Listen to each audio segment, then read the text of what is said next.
Good morning to all.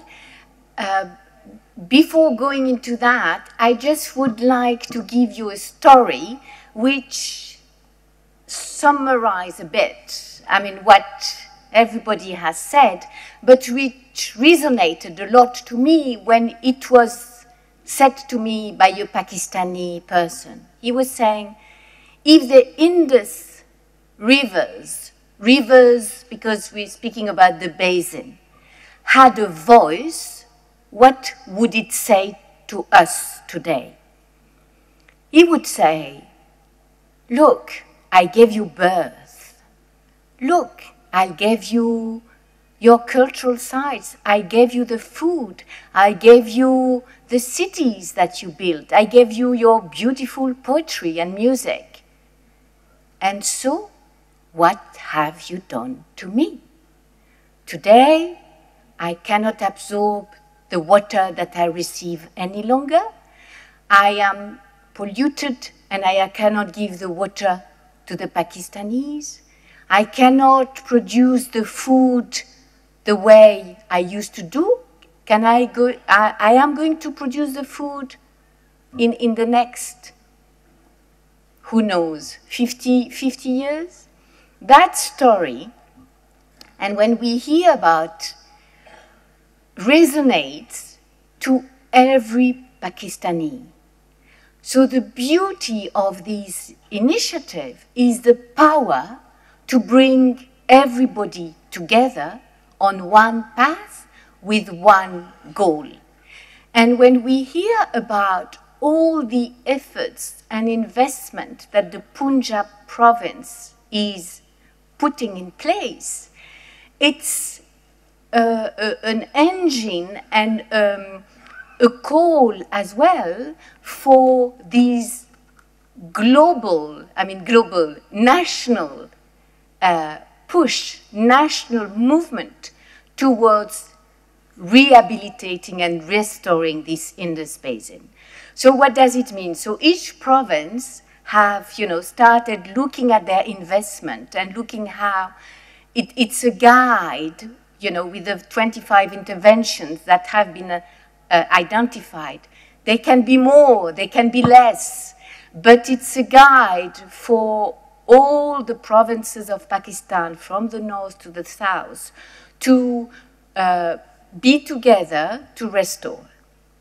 So I would like to give you 4 messages on the way forward.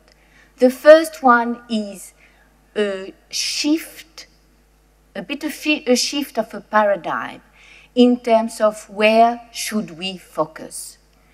The focus today for the Indus Basin is about restoration. It's not about only protection of the nature, it's about restoration of the whole ecosystem. The second message is, if you want that to happen, you need to harness the creativity, the energy, and the mobilization of people. So citizenship-led development, local development, led by all the Pakistanis, locally, who have the creativity, who know the issue, they're dealing with it on the Indus every day, needs to have a voice and take place. The second message is, the living Indus gives the end, where you all want to be. The path to reach there needs to be guided. And for that, set of standards, set of rules need to be implemented. Like, these days, zero net investment, nature positive investment, where you look at an investment and you see, so how much does it is harmful to the Indus, how much does it is positive to them, and at the end it should be at least zero. The harm should be compensated by the good part. And the third one is about, I forgot it, is about, yes, it's about incentivize the action towards the restoration of the basin.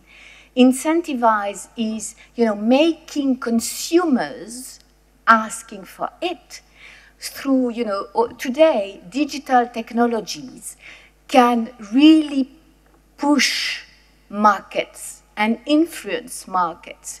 If you look at, on the nutrition side, for example, these days people can ask, by a QR code, this type of project is good for nutrition. We can think, and Pakistan is full of creativity. Think about how consumers can ask corporates, industry, companies to push for this cleaning of this restoration of the whole basin. With that, I'll leave it